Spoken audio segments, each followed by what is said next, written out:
aquí en el tema del gerente general fue realmente vergonzoso que hasta la presidenta de la República haya llamado a la, bueno, ahora expresidenta ejecutiva de salud para pedirle que lo reponga en el cargo. Estamos conectados ya, señora Magariño, con Catherine Ampuero, que nos ha sorprendido lo que ha pasado con ella en estos días en relación a salud, y yo prefiero que nos lo cuente la propia Catherine. Catherine, buenos días. Muy buenos días, Nicolás. Cuando nombran a Rosa Gutiérrez, una de las primeras decisiones que toman en salud es llamarte. ¿Por qué te llamó y cuál fue la tarea que te pidió que asumieras o el tema en el que ella quería la apoyes? Me llama porque se conoce, y bueno, yo salí a la luz pública por combatir la corrupción y en el más alto poder. Porque no me tembló la mano y no me casé con nadie, porque incluso denuncié al propio presidente de la República que me había nombrado como como procuradora del caso Odebrecht, ¿no es cierto? Entonces, basada en ese perfil, ella me llama. Pero yo además, cuando ya me entrevisto con ella, le digo, ¿estás segura de lo que estás haciendo? Porque no solamente, digamos, tengo ese perfil, sino también he sido muy, pero muy crítica de la labor que has tenido cuando ejercías como ministra de Salud, ¿no es cierto? Crítica que he hecho en libre ejercicio de mi derecho a la opinión, así que y porque si encuentro aquí cosas irregulares, tampoco me va a volver a temblar la mano al momento que tenga que denunciar a quienes, bueno, resulte que hay indicios de grave corrupción, ¿no es cierto? Y me dice justamente por eso, porque de lo contrario, una reforma y un discurso de lucha contra la corrupción no va a pasar pues de ser un simple mensaje, como ya estamos acostumbrados siempre que hay elecciones municipales, regionales, a la presidencia de la República, al Congreso de la República, que utilizan ese caballito de batalla, que vamos a ser transparentes, vamos a luchar contra la corrupción, que la integridad, y probablemente nuevamente sea el discurso de la presidenta ahora en 28 de julio, ¿verdad? Entonces ya estamos cansados de eso, y yo quiero, aquí en Salud, que realmente exista una verdadera lucha contra la corrupción, un cambio, no solamente para determinar irregularidades en los contratos que ya se firmaron, en los procesos de licitación que ya se hicieron o que están en trámite, sino también poder desarrollar todo un programa que se llama el famoso compliance, ¿no? Que es un programa para prevenir hechos de corrupción que la verdad en salud es conocido, es ampliamente conocido, y es una denuncia tanto interna o interna de cómo se viene malgastando el dinero de los 13 millones de asegurados. Incluso me atrevo a decir, Nicolás, que existen algunas mafias que están enquistadas dentro de salud. Pero lo que más aquí me impactó fue encontrar pues indicios que involucraban hasta las más altas esferas del poder. Y cuando estoy hablando de las más altas esferas del poder, obviamente estamos hablando de la presidencia de la República, ¿no es cierto? Y es así donde pues decido aceptar este servicio, porque es una orden de servicio, ¿no? Si bien es cierto, se me ofreció un cargo dentro de salud, pero no lo consideré pertinente, y lo que acepté es ese servicio, brindar ese servicio. ¿Por qué razón? Con este servicio, pues, yo tenía absoluta libertad, autonomía, independencia para poder revisar todos estos contratos, encontrar esos indicios y poder denunciarlos. Además, que era parte del compromiso el hecho que cuando se encontrara todo esto, que ya tuviéramos armado el caso, yo pueda salir a los medios de comunicación e informar a la ciudadanía de lo que estábamos encontrando, ¿ok? Por eso también se exigió el tema de la no confidencialidad que generalmente acompaña este tipo de contratos, sí. un compromiso, ¿no? Digamos, cuando realizas una labor para una entidad pública, porque tú muy bien puedes encontrar muchos temas de corrupción, pero con esa cláusula, con esa restricción de guardar confidencialidad de reserva, es como ponerte un bozal y aquí no se diga nada, no se hable nada, ¿no es cierto? Entonces dijimos, no, lo que encontremos tenemos que denunciarlo y obviamente hay que informarlo, porque es la plata de los 13 millones de asegurados. Ellos tienen derecho a saber qué es lo que está pasando, qué es lo que se está haciendo con su dinero. Es así como yo y el excontrador Curi y la exfiscal Rocío Sánchez nos integramos a este equipo anticorrupción. Ahora, ¿qué fue lo que pasó? Porque, es decir, empieza a tomar decisiones la doctora Rosa Gutiérrez, y por lo que ella misma ha denunciado anoche, saca al gerente y la llaman a decirle que tiene que reponer al gerente. Entonces, ¿para qué te nombran como presidenta de salud si no te van a dar la atribución de tomar tú las decisiones sobre lo que es lo más conveniente para enderezar la institución? O sea, ¿qué fue lo que pasó ahí, Catherine?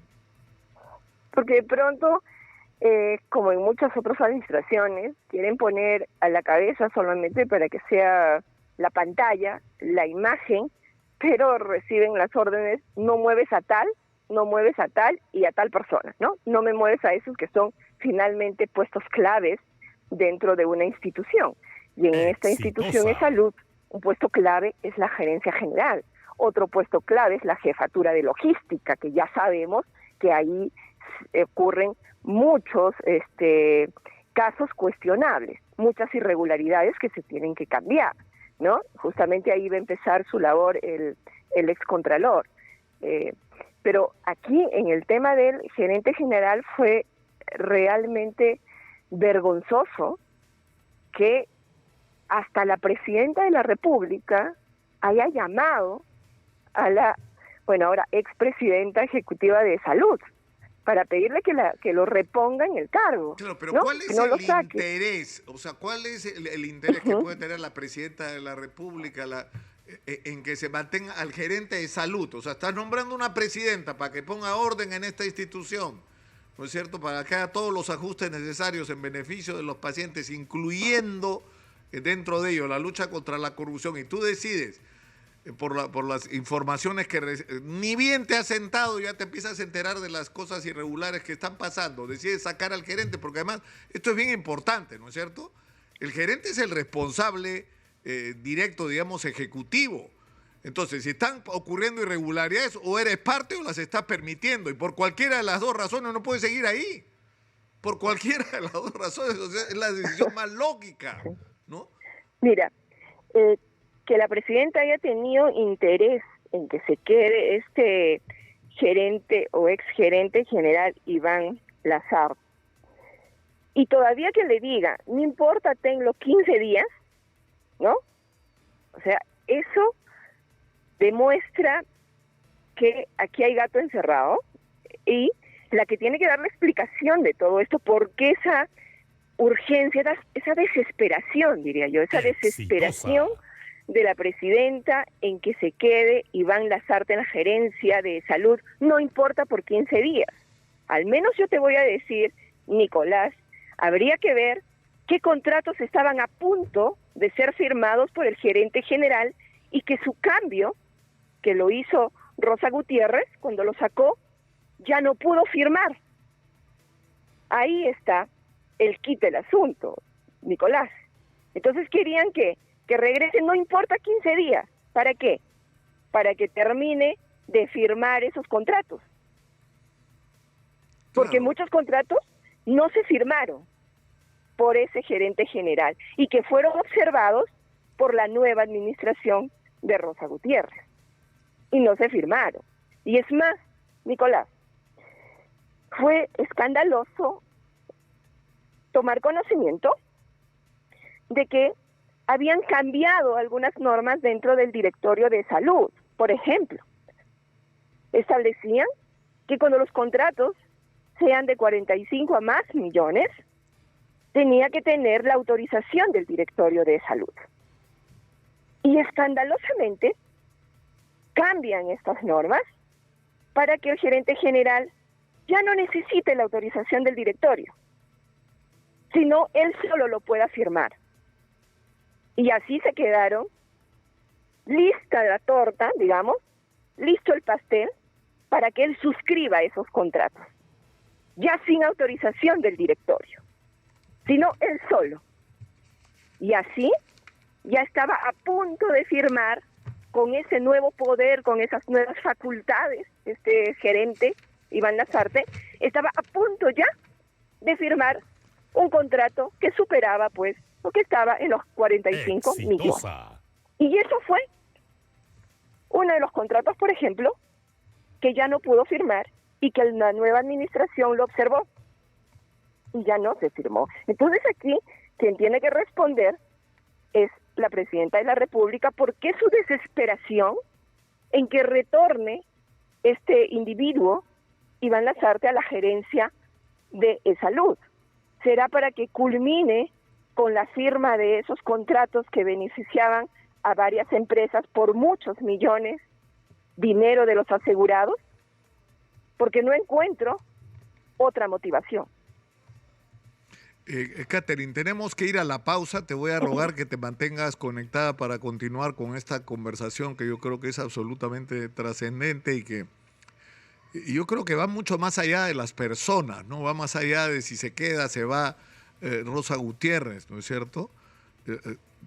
Digamos, de lo que estamos hablando es de maneras de hacer las cosas y de redes de corrupción tejidas en organizaciones como de salud, que lamentablemente han perdurado con años, ¿no?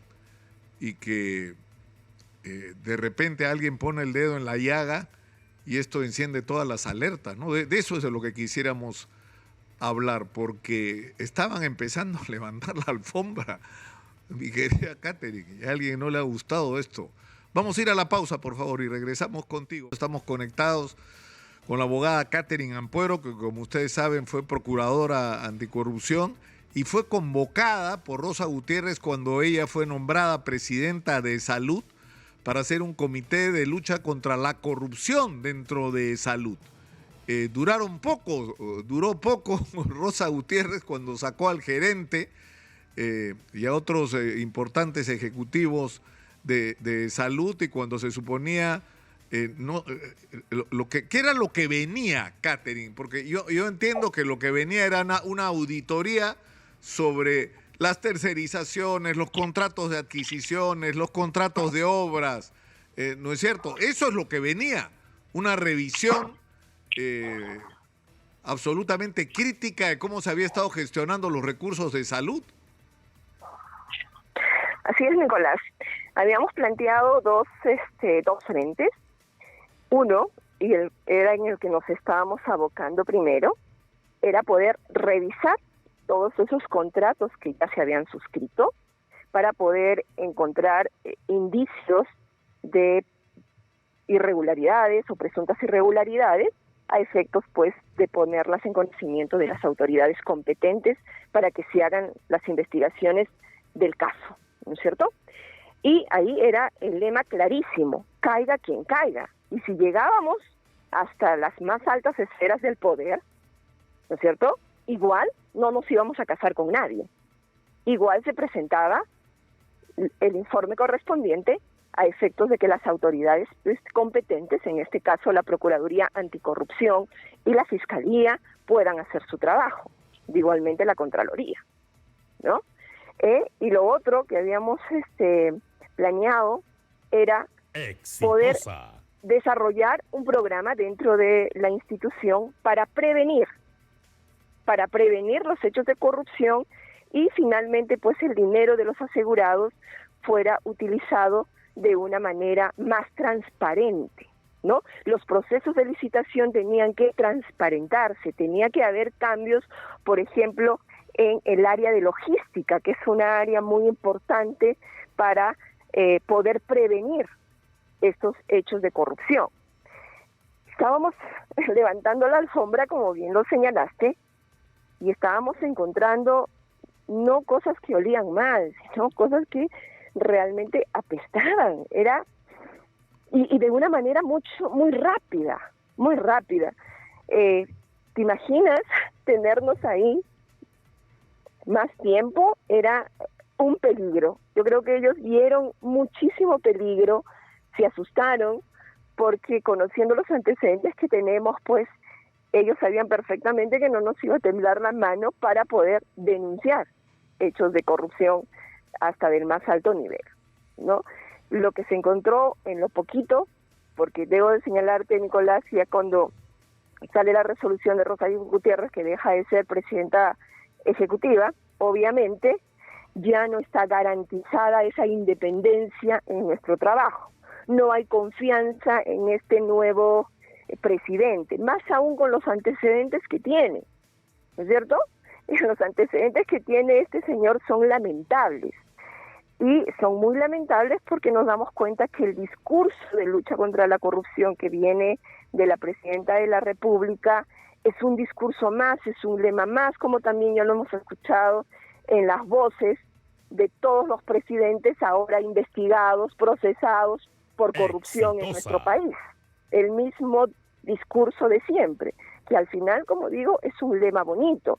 Ella ha dicho que esta gestión realmente sí va a ser transparente, lucha contra la corrupción, integridad, y seguro lo escuchamos nuevamente en 28, ¿no? En el discurso de 28, pero que en los hechos, en la cancha, se marca pues la contradicción y la falta de coherencia entre lo que se dice y lo que se hace. Aquí, si bien es cierto, ha señalado correctamente que no se trata de personas, ¿no? Se trataba aquí de velar por los mejores intereses, por la utilización del dinero de los 13 millones de asegurados de una manera transparente. Y eso es lo que no se ha hecho. Razón por la cual los tres profesionales que conformábamos este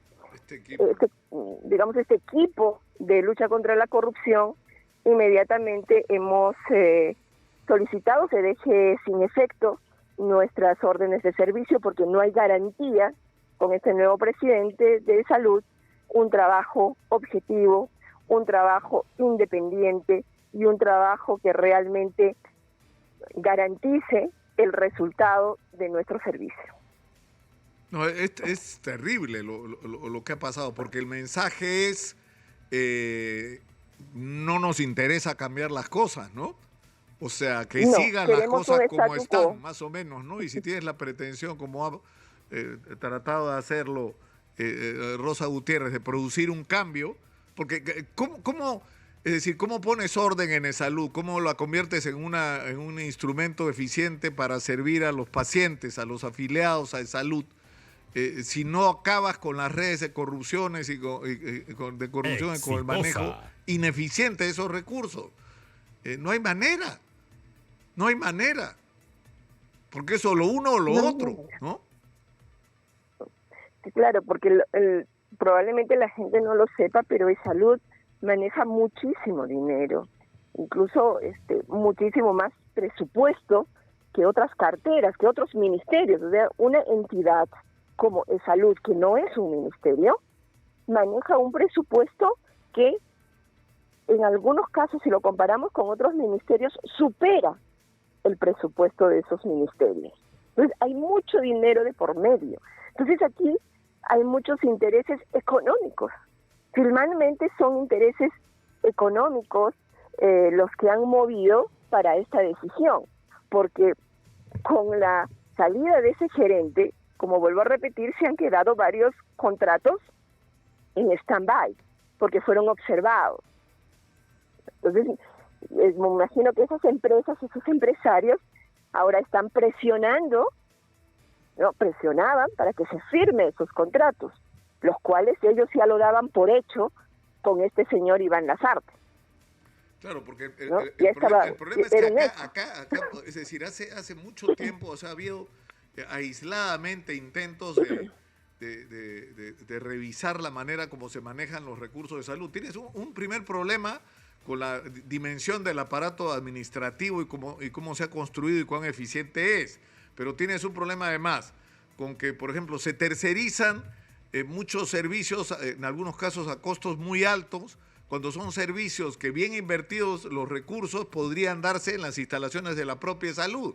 Pero el negocio es tercerizar, como decía el asesor ese de Pedro Pablo Kuczynski, ¿no? O sea, no renuevas los equipos, no haces mantenimiento, entonces no tienes tomógrafo, no tienes salas de operación, entonces te tienes que ir a prestar fuera ese servicio por el que pasa. Ahí hay negocio.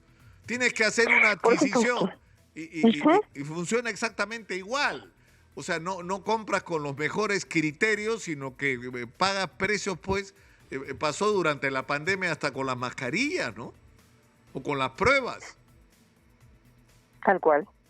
Sí, ese es otro punto que también ya esta nueva administración ya, digamos, había puesto el ojo, ¿no? Porque uno de los cambios que se pensaban hacer era ya no tercerizar, al menos solamente tercerizar lo justo y necesario. Claro. La idea era comprar los equipos, porque al final con todo lo que pagas de alquiler, ¿no? Por estas tercerizaciones, son muchos millones, y que en el tiempo claramente Salud tiene los recursos para comprar estos equipos y no seguir pues alquilándolos, tercerizándolos, lo cual evidentemente beneficia a esas empresas que muchas veces se crean exprofesamente para brindar ese tipo de servicio a Salud. Entonces aquí era poco a poco ir reduciendo esas tercerizaciones para que Salud sea la que compre finalmente estos equipos, y ya eso aseguraba una atención mucho más rápida, mucho más eficiente a los asegurados. Entonces aquí te das cuenta que finalmente estas decisiones, no me quepa duda, terminan en lo que es un conflicto de intereses. Es decir, aquí hay mucho interés económico, muchas empresas, muchos empresarios que no les conviene pues estos cambios, ¿no? Porque Salud finalmente es su gallinita de huevos de oro que siempre va a estar tercerizando estos servicios. ¿A quiénes beneficia? ¿Beneficia a los asegurados? Claro que no beneficia a los asegurados. Todo esto beneficia a estas empresas que brindan ese tipo de servicios. Ahora, tú sabes que ha salido Iván Pereira a decir que tenía muy poco tiempo, menos de 2 meses, nombrado como gerente, y que trató de reunirse con Rosa Gutiérrez, pero ella no aceptó la reunión, y que le están atribuyendo a él pecados, digamos, ajenos o de gestiones anteriores. El cambio que yo te comenté, ese cambio en el directorio para que él tenga estas facultades amplias para que sin autorización del directorio pueda firmarse estos contratos por varios millones, es en su gestión. Estaba listo para que él pueda ejercer esas funciones. Que nos diga más bien qué contratos se quedaron pendientes de que él firmara. Y por eso incluso quería regresar, no importa 15 días. ¿Para qué 15 días? Sí, pues para que culmine de firmar esos contratos. Además lo razonable es que nombran una presidenta del directorio y tú pones tu renuncia en la mesa, ¿no es cierto? O sea, claro, si están nombrando una nueva presidencia del directorio, Nicolás, tú vas y renuncias, no vas a Palacio de Gobierno a decirte, oye, me quieren sacar, ¿no? Y la desesperación, ¿cuál es la desesperación? ¿Cuál es el verdadero interés en que este señor retorne al cargo de la gerencia de salud? ¿Por qué? Porque aquí se ve desesperación en el Ejecutivo. Desesperación. Ahora para terminar con este capítulo, Catherine, esto nos pone una vez más sobre la mesa el tema de la meritocracia. El cómo deben ser nombrados los funcionarios de mayor jerarquía en las instituciones públicas o en organismos tan importantes como de salud. No hay una meritocracia. No hay, acá está claro, o sea, la presidenta llamando, diciendo, oye, no me saques al gerente, no que... O sea, ¿dónde has visto que las cosas se manejan de esa manera? O sea, es una locura. Presidente de la República, o sea, que la meritocracia no importa un comino, ¿no es cierto? Mira, te voy a dar el ejemplo claro que aquí, digamos, por ejemplo, existen leyes o normas que buscan garantizar un tiempo mínimo de permanencia de estos funcionarios. Por ejemplo, en el caso de salud, la norma establece que ese cargo de la presidencia ejecutiva debe durar 2 años, ¿no? 2 años. Sin embargo, a Rosa Gutiérrez la sacan en el día 11 de su gestión. ¿Y dónde está el Estado de Derecho? ¿Dónde está el respeto a la norma que dice 2 años? Y la única forma legal de sacar a esa persona antes del tiempo previsto en la norma es que ella no cumple el perfil, como pasó, por ejemplo, en el jefe del Indecopi, ¿no es cierto? Que no cumplió el perfil para continuar en ese cargo. Por eso es que lo sacaron antes del tiempo que la norma establece justamente para garantizar esa gestión dentro de esa institución. Lo mismo pasó con la persona que estaba a cargo de servir. La sacan antes del tiempo previsto en la norma porque no cumple el perfil. A Rosa Gutiérrez, el Ejecutivo tendrá que explicar, ¿no? Y en este caso, la Presidenta de la República y el Ministro de Trabajo, ¿por qué la sacan? ¿Cuál es el requisito que ella no cumple para ser Presidenta Ejecutiva? De acuerdo a la norma, de acuerdo a la ley, ¿no es cierto? Porque ya tenemos un antecedente cuando no fundamentan bien las resoluciones por las cuales sacan a la persona antes del tiempo previsto. Que se llama la debida motivación, ¿no es cierto? Exacto. O sea, es lo que pasó con Daniel Soria, procurador general del Aníbal Torres, de una manera prepotente, así como ahora con Rosa Gutiérrez, saca del cargo a Daniel Soria sin fundamentar la resolución, sin decir cuál es el requisito que no cumple, o sea, cuál es el requisito o cuál es la de acuerdo a la norma no cumple. Que ha cometido, cuál es, ¿no es cierto? Exactamente, porque de lo contrario, pues están vulnerando gravemente la norma. Y es lo que ha pasado acá, porque en su resolución incluso le dan las gracias y todo eso, pero no dicen la sacamos porque no cumple este perfil establecido en la norma y que garantiza su permanencia de 2 años. Porque el cargo de presidente ejecutiva, recuerdo, es de 2 años. La ley dice así, y a él ya la sacan burdamente, ¿no es cierto? Y ahí les importó un pepino lo que dice la norma. Ahí no les importa nada lo que dice la norma. ¿Por qué? Porque existen intereses mucho más fuertes, ¿no? Que consideran a Rosa Gutiérrez y su gestión una piedra en el zapato para lograr sus objetivos, para lograr sus intereses, que a quienes beneficia. Yo no sé a quiénes beneficia, ellos lo tendrán que decir, pero lo que sí estoy segura es que no beneficia a los 13 millones de asegurados. Catherine, tenemos que terminar por hoy. Tenemos pendiente, ¿te acuerdas? Desde el otro día, la conversación sobre, no sé, que alguien en algún momento dé una explicación razonable sobre la manera como el Ministerio Público y el gobierno manejaron el tema del allanamiento y la incautación a los locales de la Universidad de las Peruanas. A mí, te juro, me dio ya desde la conferencia de prensa donde el ministro de Justicia, Alfaro, que ya no está, repartía, ¿te acuerdas? Claro. Tello, perdón, ¿no? Ya estaba repartiendo locales. Eso fue bien raro, fue todo un show donde nos dijeron los aviones de Joaquín Ramírez, resulta que no eran aviones, eran avionetas de entrenamiento y no eran de Joaquín Ramírez. Y que no eran de Joaquín Ramírez, ¿no? Que no eran de él. Incautamos los locales de Joaquín Ramírez y resulta que los locales no eran de Joaquín Ramírez, bueno, algunos sí, ¿no? Pero buena parte de ellos eran de la universidad. Que era la víctima de Joaquín Ramírez y de la familia Ramírez, y le estaban quitando sus locales. Contaban el otro día que estuvieron acá los chicos estos de las facultades de Piura, de la Universidad de las Peruanas, que no solamente les han incautado los locales, los han saqueado. Les han sacado, pero todo lo que... Ha sido una cosa salvaje y sospechosa, sinceramente. Es algo así como que el objetivo era matar la posibilidad de que eso pueda seguir existiendo sin los Ramírez, ¿no? Que claramente hecho, ya no están, ¿no?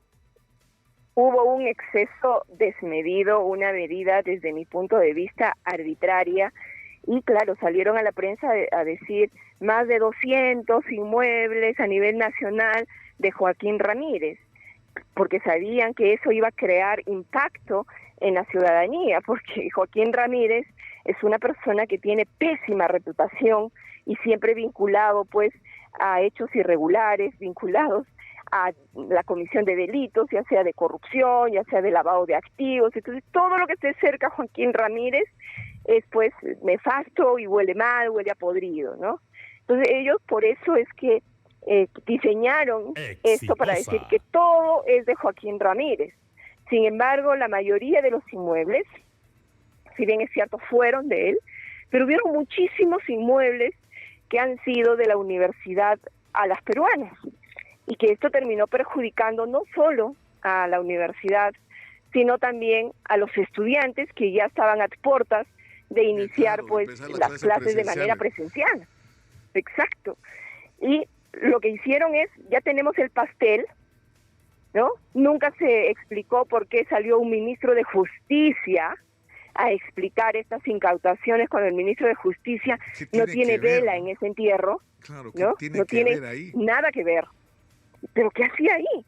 Eso en todo caso era una medida que tenía que ser explicada por el fiscal a cargo del caso, y bueno, porque él es el que ejecuta la orden. No, claro, pero ahí estaba ahí el ministro de Justicia, el ministro del Interior. O lo endereza la fiscalía, porque claramente esto no está bien, lo que han hecho no ha sido correcto, o lo endereza, me imagino que le corresponde a los jueces de control, no sé cómo se llama, no soy un especialista, pero... Correcto, Nicolás, mira, aquí que la fiscalía enderece estas cosas, lo dudo mucho, lo dudo en demasía, ya que él, incluso el fiscal que está a cargo de esta investigación, tiene una investigación en la Oficina de Control Interno, ¿no?, del Ministerio Público, porque la imputación es que ha ejecutado una orden judicial que ya estaba vencida. También el tema de la politización de la investigación al dar una conferencia de prensa conjuntamente con el ministro de Justicia y el ministro del Interior. Entonces, de la Fiscalía que venga un enderezamiento de esta investigación con mayor transparencia y sobre todo respeto a la legalidad que el Ministerio Público está en la obligación de respetar y de garantizar sobre todo. No creo que venga por ahí. Sin embargo, el juez, que tiene que ser un juez imparcial,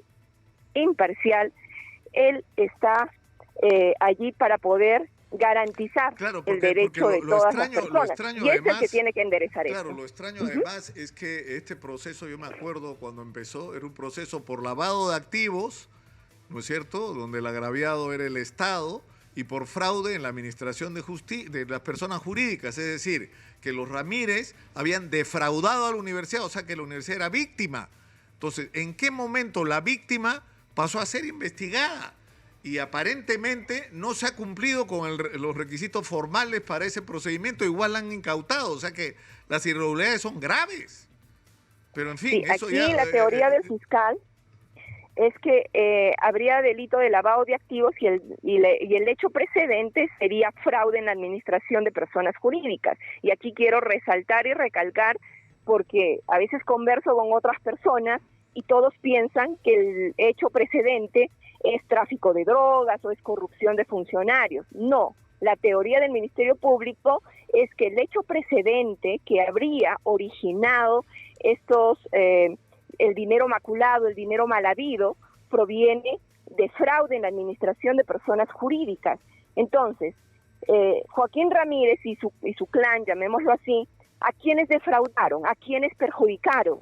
Es a la universidad, a las peruanas, porque sacaron el dinero de esta universidad que provenía del pago que hacen los miles de estudiantes para poder estudiar en esta universidad. Ese dinero fue utilizado por Joaquín Ramírez y el extinto Fidel Ramírez, que era el gerente de esta casa de estudios, lo utilizaron en beneficio propio y en beneficio de empresas que fueron constituidas por Joaquín Ramírez para brindar servicios sobrevalorados a esta universidad, a las peruanas. Entonces, cuando uno habla de fraude en la administración de personas jurídicas, el agraviado es la persona jurídica a la que desfalcaron, en este caso la universidad. Pero en fin, Esperemos, yo espero sinceramente que este tipo de cosas se enderecen, ¿no? Porque no le hacen bien, ¿no? A la imagen del Ministerio Público, creo yo, pero en fin. Catherine, te agradezco mucho, vamos a estar en contacto, como siempre. Como siempre. Claro que sí. Yo ya estaba preocupado que no íbamos a poder. Te voy a convencer de retomar nuestra secuencia, caiga quien caiga en algún momento. Ay, estaba preocupado, voy a estar ahí concentrada en tu chamba en salud, pero en fin. Ojalá sea posible. Un abrazo, Catherine, gracias por atendernos. Quien caiga no funciona, en salud no funciona el caiga con quien caiga, y es o me caigo o te saco, porque hay mucha corrupción ahí dentro de esta institución y da muchísima pena porque realmente los perjudicados son los millones de asegurados. Al igual que en el tema de esta investigación en Alas Peruanas, considero que el mayor perjudicado, además de la universidad, son los miles de estudiantes que estudian en esta universidad. Que tengas buen día, Nicolás. No, buen día para ti. Catherine Ampuero ha estado con nosotros.